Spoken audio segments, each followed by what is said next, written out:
Hello and welcome to my channel. My name is Venus and today I'm talking about all the new releases that are coming out in July that I'm very excited to read. There's 14 books that I'm going to talk about today. There's mystery, there's thrillers, there's horror, there's fantasy, there's romance, and a contemporary fiction book. So let's get started. I am going to talk about these in order of release date. So first we're going to start with July 2nd. And the first book that I want to talk about is Breaking the Dark by Lisa Jewell.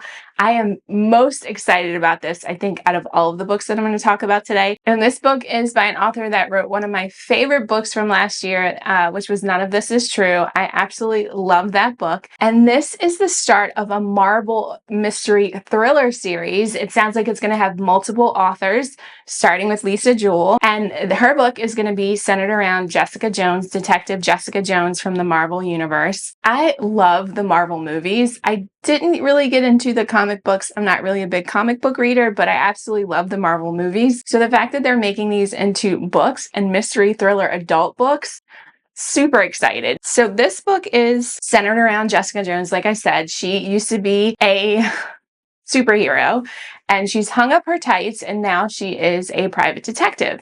And so a mother comes to her after her two twins have been sent off to the UK to visit their father.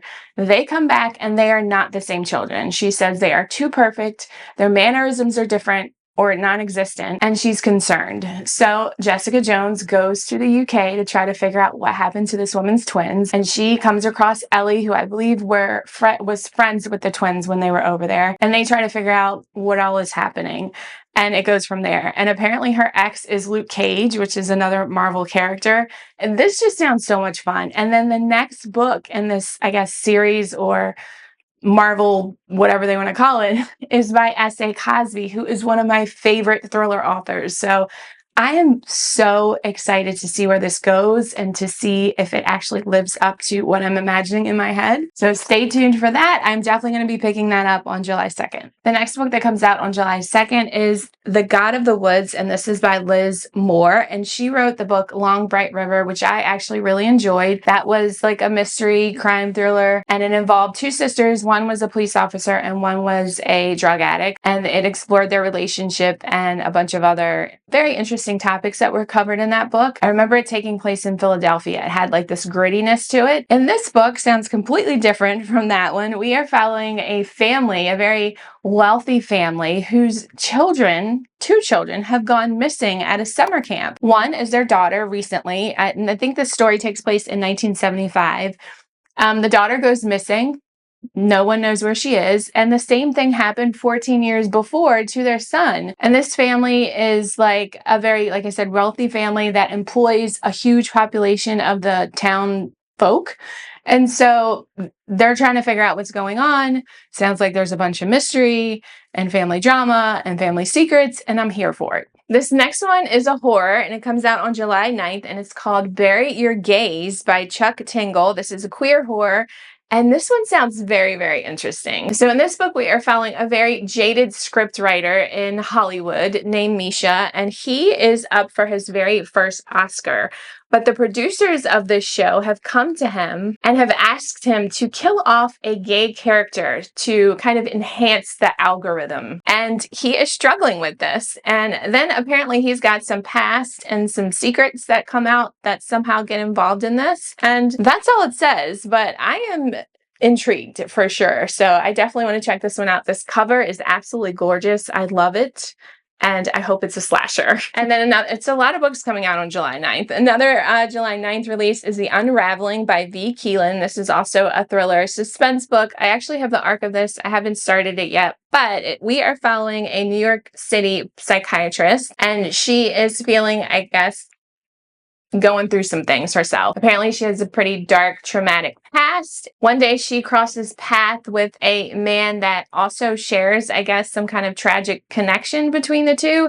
And it seems like she starts to follow him and is wondering why his life is so great when she is a hot mess.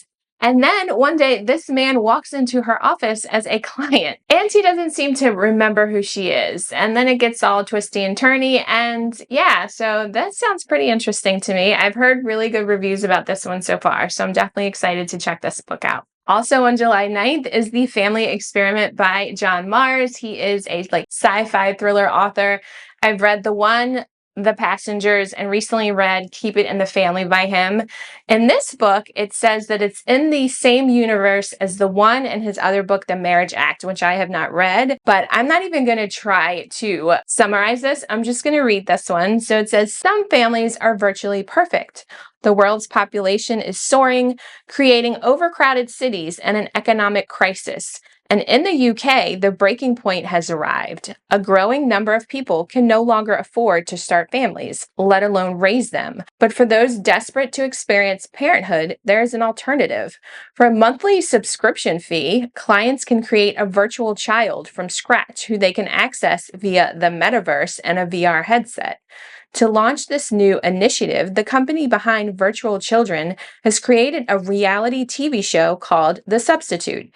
It will follow 10 couples as they raise a virtual child from birth to the age of 18, but in a condensed 9-month time period. The prize, the right to keep their virtual child or risk it all for the chance of a real baby. John Mars comes up with the craziest concepts. I am very excited to read this one. I can only imagine the chaos that will ensue in this book. Another July 9th release is called Bad Tourist. This is by Cairo Carver.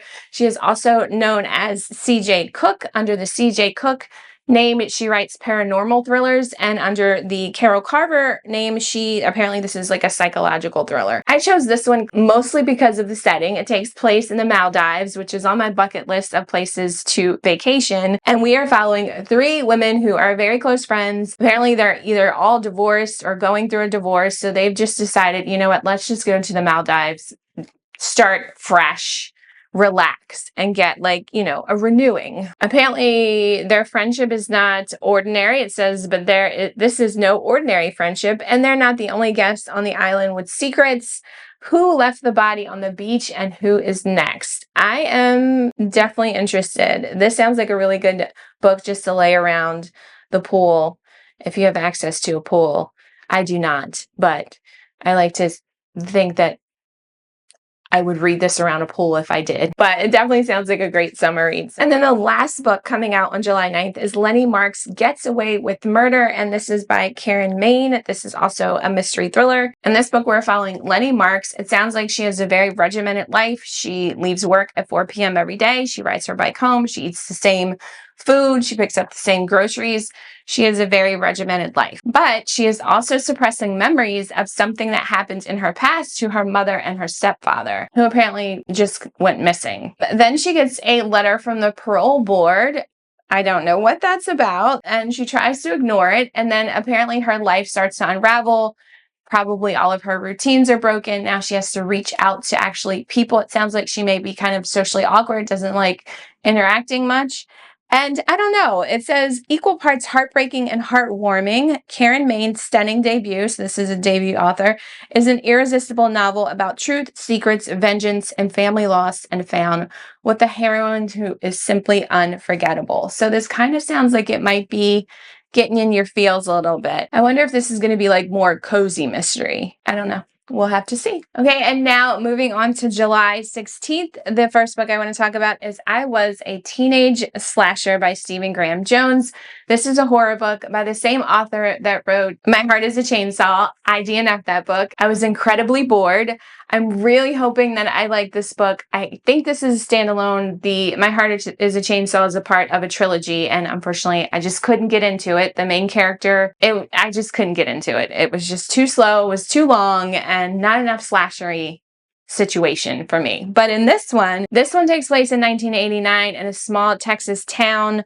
Seems to be similar to a town that the author grew up in. The main character, it says Tally Driver, a good kid with more potential than application, 17 and about to be cursed to kill for revenge. And it's like written as an autobiography, so I don't know. I'm hearing really good things about it, but I also heard really good things about My Heart is a Chainsaw, and I didn't like that. So I'm giving this author another chance. I love this cover, and I'm hoping that I love this book. Also coming out on July 16th is The Lost Story, and this is by Meg Schaefer, who wrote one of my absolute favorite books from 2023, The Wishing Game, and I have an arc for this. I have not read it yet. I'm almost afraid to read it because I'm scared that it's not going to be as good as The Wishing Game, but I love the concept of this. This is a fantasy magical realism, and we are following two men named Jeremy and Rafe. They both were involved in a disappearance. They disappeared for 6 months when they were children, and they come back, and one of them can remember pretty much everything that happened, and the other one only has like physical and mental scars from the experience, doesn't really have a memory of what happened. Until one day, one of them is like a reclusive author, the one who can't really remember anything, and the other one has become a very popular missing person investigator, and someone comes to him and asks to help find her sister. Her sister has disappeared, and he realizes that she has probably gone to the same place that they went to all those years ago. So they have to travel back to this mysterious world and find her sister. And it sounds so fun and so good. And I hope it's all like whimsical and just as wonderful as The Wishing Game. So we will have to see about that one. The next one also comes out July 16th. It's called The Bright Sword by Lev Grossman. This is fantasy historical fiction. And this is kind of a King Arthur, set in the King Arthur world. I don't know if it's a retelling, but it's set kind of in that same world. We are following Colum, who arrives at Camelot. He has decided he wants to be a knight at the Round Table. When he gets there, King Arthur has died 2 weeks prior, and the only knights that are left are like the ragtag misfits of the Round Table. It says they're also joined by Nemu, who was Merlin's apprentice until she turned on him and buried him under a hill. Together, this ragtag fellowship will set out to rebuild Camelot in a world that has lost its balance. I love any book that's about King Arthur. I don't know what it is. Since I was a child, I was just obsessed with the Round Table and Camelot and the Excalibur sword and all of that. And so when I saw that this had anything to do with King Arthur, I just knew that I had to check it out. This is also the author of The Magicians. I have not read that book or series, if that's what it is, but I have heard great things about this author. So I'm excited to check this book out as well. And then on July 30th, we have Look in the Mirror. This is Catherine Steadman. Catherine Steadman. This is a mystery suspense thriller. And in this book, we are following Nina. She inherits a beautiful mansion in the British Virgin Islands. It's like glass, marble, after her father passed away. And she's trying to figure out where the hell he got this money from and how the hell he has this house that she knew nothing about. So we're following her. And then it also says we are following an ambitious medical student named Maria, who is a nanny to the super rich. And when she shows up to, I guess, her next assignment, her wards are not there. So she decides just to chill in the house, lounge by the pool. And I'm assuming somehow these two interconnect. And Maria's been given the rule to not go in the basement. I have no idea how these two will merge, but it sounds like a good thriller. This author has a bunch of other books. I have not read anything by this author. I actually do have one of her books on my shelf from Book of the Month. I can't remember which one it is, but I haven't read it yet. But this one sounds very interesting, so we'll see. Also coming out on July 30th, another thriller mystery. It says Domestic Suspense is What Have You Done by Sherry Lapina, another very popular author I've not read anything by, but this one definitely caught my interest. It says the teenagers get their kicks telling ghost stories in the old graveyard. The parents trust their kids will arrive home safe from school. Everyone knows everyone. Curtains rarely twitch. Front doors are left unlocked. But this morning, all of that will change because Diana Brewer isn't lying safely in her bed where she belongs. Instead, she lies in a hayfield circled by vultures discovered by a local farmer. How quickly a girl becomes a ghost. How quickly a town of friendly, familiar faces becomes a town of suspects. A place of fear and paranoia. Someone in Fairy Hill did this. Everyone wants answers, and one innocent question could be deadly. So it sounds like a good old whodunit. Next up on July 30th is Slow Dance by Rainbow Rowell. This is her, I believe, adult romance debut, which I'm very excited for. I have read her book, Fangirl and the graphic novel Pumpkinheads, both of which I absolutely adored. And so in this one, we are following two best friends, Carrie and Shiloh. And apparently, when they were in high school, everyone just knew that they were going to end up and live happily ever after. But one went to college, one went to the Navy, and they just went their separate ways. And now, I believe 14 years later, they are going to bump into each other. One of them is divorced, and I don't know what is going on with the other one. But it sounds like this is going to be a second chance romance situation, and I am very much excited to read that. I love second chance romance tropes. And then my last new release that I'm excited to read well, not in July, but eventually, that comes out in July, on July 30th, is called Pink Glass Houses by Aisha Elias. This is like contemporary fiction. It's being compared to Big Little Lies, which I absolutely loved that book. It says, welcome to Sunset Academy, the most coveted elementary school in Miami Beach, where there are 3 categories of families: rich, wealthy, and ultra wealthy. And it seems like Charlotte, one of the moms, they call her an alpha mom, is determined to become the next PTA president. So she is trying to get a donation from a billionaire, and she's probably obnoxious. And we also follow Melody, who is brand new to Miami from Wichita, Kansas. And she has a background in nonprofit management. So she is actually a rival to get the PTA president position against Charlotte. And it says Charlotte begins to unravel.